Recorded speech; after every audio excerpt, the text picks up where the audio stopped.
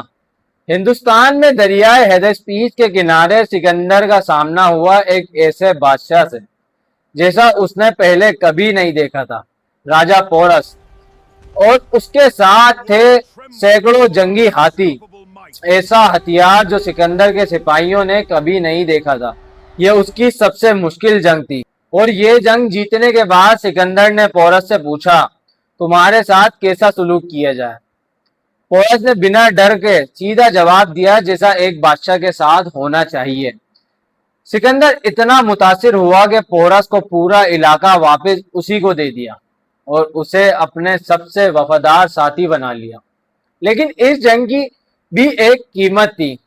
بیوسیفیلس، وہ گھوڑا جو بچپن سے اس کے ساتھ تھا، جس نے ہر جنگ میں اس کا ساتھ دیا تھا، جسے اس نے قابو کیا تھا، اس جنگ میں زخمی ہوا اور مر گیا۔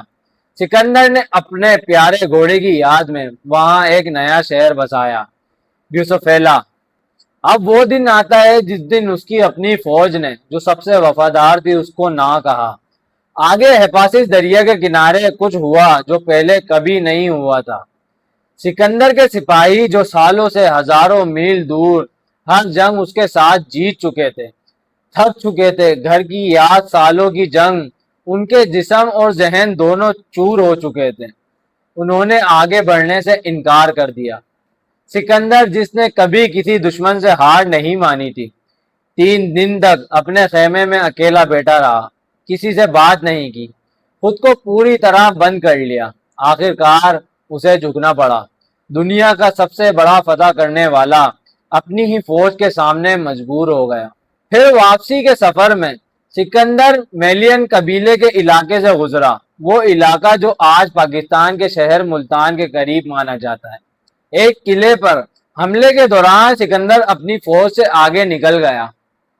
اکیلا، سیڑھی ٹوٹ گئی، وہ قلعے کے اندر دشمن کے پیچھے بالکل تنہا رہ گیا۔ ایک تیر آیا 3 فٹ لمبا اور سیدھا اس کے سینے میں، اس کے پھیپڑے لنگز میں جا گھسا۔ سکندر گرنے سے پہلے بھی لڑتا رہا، خون بہتا رہا، جب تک اس کے سپاہی قلعے تک نہیں پہنچے۔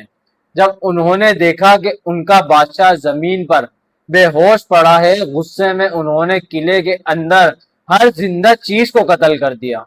تیر نکالنا خود ایک اور خطرہ تھا۔ کہا جاتا ہے کہ اس کے جنرل پرسیدیس نے اس کی اپنی تلوار سے گھاؤ کو چوک کر کے تیر کو پھر نکالا۔ سکندر کا اتنا خون بہہ گیا کہ وہ بے ہوش ہو گیا۔ کئی دن تک وہ زندگی اور موت کے درمیان لٹکا رہا۔ اس کی فوج جو اسے مردہ سمجھ چکی تھی اتنا مایوس ہو گئی کہ جب وہ آخرکار ٹھیک ہوا، اسے خود کشتی میں کھڑا ہو کر اپنا ہاتھ ہلانا پڑا، صرف یہ ثابت کرنے کے لیے کہ وہ زندہ ہے اور سب کو حوصلہ آ سکے۔ اور سب سے حیرت انگیز بات، کچھ ماڈرن ڈاکٹرز کہتے ہیں اس زخم نے اس کے پھیپڑوں کو ہمیشہ کے لیے کمزور کر دیا۔ شاید کہیں نہ کہیں یہی زخم اس کے بعد کی بیماری اور جلد موت کی وجہ بنا۔ ایک تیر جو پاکستان کی اسی سرزمین سے چلا تھا، شاید دنیا کے سب سے بڑے فتح کرنے والے کی موت کا پہلا قدم بھی وہیں سے شروع ہوا تھا۔ واپسی کے سفر میں سکندر کے ذہن میں ایک نیا خیال آیا، کیوں نہ یونان اور پرشیا، 2 الگ دنیاؤں کو ہمیشہ کے لیے جوڑ دیا جائے۔ سوسا شہر میں اس نے ایک انوکھا جشن رکھا، اپنے 80 سے زیادہ مرسیڈونین آفیسر کی شادی پرشین شہزادیوں اور خاندانوں کی عورتوں سے کروائی۔ خود سکندر نے بھی 2 پرشین شہزادیاں بیائیں، ان سے شادیاں کری، لیکن اس کے اپنے پرانے ساتھی مرسیڈونین سپاہی جو سالوں سے اس کے ساتھ تھے، اس بدلتے سکندر سے خوش نہیں تھے۔ آفس شہر میں جب اس نے پرشین سپاہیوں کو اپنی فوج میں شامل کرنا شروع کیا، اس کے اپنے لوگ بغاوت پر اتر آئے۔ کیا ہم تمہارے لیے کافی نہیں تھے؟ انہوں نے یہ سوال کیا سکندر سے۔ یہ سکندر کے لیے ایک اور زخم تھا کہ یہ احساس کہ جن لوگوں کے ساتھ اس نے آدھی دنیا فتح کی تھی، وہی اسے اب پہچان نہیں پا رہے تھے۔ اور پھر اس کی زندگی کا سب سے بڑا صدمہ آیا۔ اس کا سب سے قریبی دوست ہپیسین،